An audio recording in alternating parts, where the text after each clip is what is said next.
အားလုံးပဲမင်္ဂလာပါခင်ဗျာမနေ့ကအင်္ဂါနေ့ညမှာကျွန်တော်ခံမှန်းပေးခဲ့တဲ့ပွဲစဉ်တွေထဲမှာဆိုလို့ရှိရင်တော့ကာလာတာစရေးနဲ့ဘီလာရီရဲတို့လွဲချော်ခဲ့ပြီးတော့ channel ပွဲစဉ်တွေအားလုံးဒီပါမှန်ကန်ခဲ့တာပဲဖြစ်ပါတယ်အခုဗီဒီယိုဖိုင်မှာဆိုလို့ရှိရင်လည်းဒီနေ့ဗုဒ္ဓဦးနေ့ညမှာကစားကြမယ်ချန်ပီယံလိအုပ်စုပွဲစဉ်6ပွဲကိုပွဲကြို30ချက်လေးပြုလုပ်ပေးမှာပဲဖြစ်ပါတယ်ဒီနေ့ဗုဒ္ဓဦးနေ့ည12:15မှာဆိုလို့ရှိရင်တော့ဒိမတ်ထိပ်သီးကလပ်အသင်းဖြစ်တဲ့ကိုပေဟေဂင်အသင်းဟာကိုင်တဲ့အသင်းကိုအိမ်ဝင်းမှာရင်ဆိုင်ကစားမှာပဲဖြစ်ပါတယ်ဒီဝဲသမှာဆိုလို့ရှိရင်အေရှင်ကိုပေဟေဂင်အသင်းဟာဘော်ဒီပေါက်ကြီးတစ်ပြက်ဆိုပြီးကြေးဖွင့်လှစ်ထားတာပဲဖြစ်ပါတယ်ဒီနှစ်သင်းလုံးဟာဆိုလို့ရှိရင်ချန်ပီယံလိမှာရလက်တွေစိုးနေကြတာပဲဖြစ်ပါတယ်ဒီပွဲစဉ်မှာအေရှင်ကိုပင်ဟေဂင်အသင်းဟာဒိမတ်လိမှာခြေဆွာတာမှန်ပေမဲ့လည်းဂိုးပြတ်ဖို့ခဲရင်တာဖြစ်တဲ့အတွက်ကြောင့်မို့လို့ကျွန်တော်ကတော့ဒီပွဲစဉ်မှာအဝေးဝင်းကလာကစားရတဲ့ကိုင်းရတဲ့အသင်းဘော်ဒီနဲ့ဂိုးအောက်ကိုပဲရွေးချယ်ပေးပါတယ်ဒီနေ့ည12:15မှာဆိုလို့ရှိရင်တော့မိုနာကိုအသင်းဟာပါဖို့အသင်းရဲ့အိမ်ဝင်းကိုတွားအောင်ရင်ဆိုင်ကစားမှာပဲဖြစ်ပါတယ်ဒီပွဲစဉ်မှာဆိုလို့ရှိရင်အဝေးဝင်းကလာကစားရတဲ့မိုနာကိုအသင်းဟာဘော်ဒီပေါက်ကြီးတစ်လုံးရွှင်10ပြားစားဆိုပြီးကြေးဖွင့်လှစ်ထားတာပဲဖြစ်ပါတယ်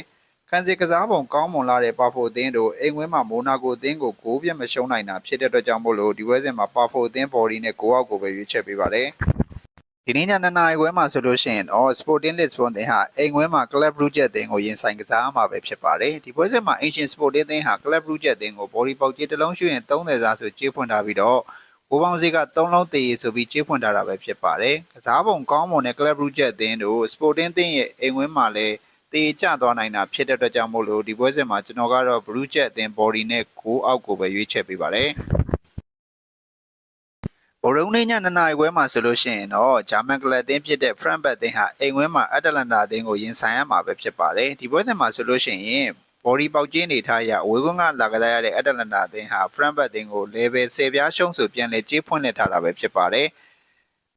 ချန်ပီယံလိပွဲဦးရက်မှာဂလာတာစတေးအသင်းကို 5-1 နဲ့အနိုင်ရပြီးတဲ့နောက်ပိုင်းမှာရလက်တွေစိုးနေတဲ့ Frankfurt အသင်းဟာအတလန်တာအသင်းကိုလည်းခက်ခက်ခဲခဲကစားလာရအောင်မှာပဲဖြစ်ပါတယ်။အင်ရှင်အားသာချက်ရှိနေပေမဲ့လည်းခန်းစစ်ပေါက်နေတဲ့ Frankfurt အသင်းတို့အတလန်တာအသင်းကိုအနိုင်မရနိုင်ဘူးလို့ခံမှန်းပေးခြင်းပြီးကျွန်တော်ကတော့ဒီပွဲစဉ်မှာအဝေးကွင်းကလာကစားရတဲ့အတလန်တာအသင်း body နဲ့ဂိုးအောက်ကိုပဲရွေးချယ်ပေးပါတယ်။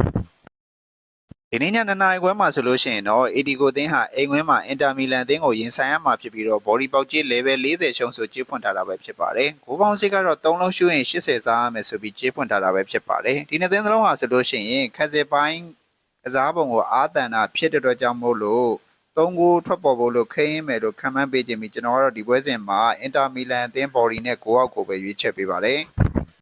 ဒီနေ့ည2နာရီခွဲမှာဆိုလို့ရှိရင်တော့ Premier League ကလပ်အသင်းဖြစ်တဲ့လီဗာပူးအသင်းဟာအိမ်ဝင်း Anfield မှာ PSV အသင်းကိုရင်ဆိုင်ရမှာပဲဖြစ်